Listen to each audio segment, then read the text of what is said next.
College की सबसे intelligent लड़की थी काव्या। उसकी दुनिया सिर्फ बुक्स और स्टडीज तक सीमित थी।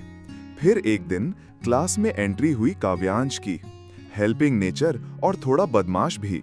वो सबकी हेल्प करता था, इसलिए पूरा क्लास उसे पसंद करता था। लेकिन काव्या उसे बिल्कुल पसंद नहीं करती थी। काव्यांश की शरारतें अब काव्या की शांति तोड़ने लगी थी। पर शायद दोनों को नहीं पता था कि ये कहानी नफरत से नहीं, एहसासों से शुरू हुई थी। क्या काव्या और काव्यांश कभी एक दूसरे को समझ पाएंगे, या फिर?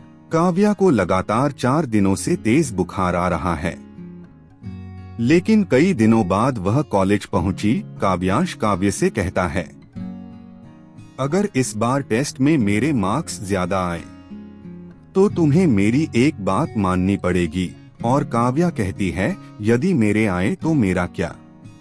अगले दिन टेस्ट शुरू होता है, लेकिन बीमारी की वजह से काव्य का ध्यान ही नहीं लग पा रहा था। काव्य को डर लग रहा था। तब काव्यांश काव्य को चीटिंग के लिए चीट देता है। क्या काव्य जीतने के लिए चीटिंग करेंगी, देखेंगे नेक्स्ट एपिसोड में। काव्या ने गुस्से में काव्यांश की सारी चिट्ठियां फाड़ दी और कहा, चीटिंग करना बहुत गलत है। मैं जीतने के लिए ऐसा कभी नहीं कर सकती। काव्यांश चुपचाप उसकी बातें सुनता रहा। उसे एहसास हो गया कि काव्या सही कह रही है। अगले दिन टेस्ट का रिजल्ट आया। पूरी क्लास में हलचल मच गई। टीचर ने जैसे ही बताया कि काव्या पूरे क्लास में फर्स्ट आई है, काव्या के चेहरे पर एक अलग ही आत्मविश्वास आ गया।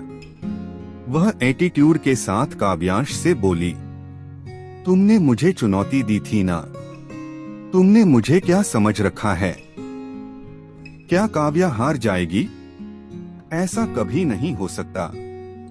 तभी पीछे से काव्या का दोस्त खड़ा हुआ और बोला, अगर काव्यांश चाहता तो आसानी से चीटिंग कर सकता था, लेकिन उसने तुम्हारी बातें मानी।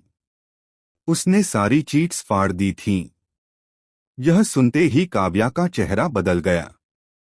उसे एहसास हुआ कि उसने गुस्से में काव्यांश को गलत समझ लिया था।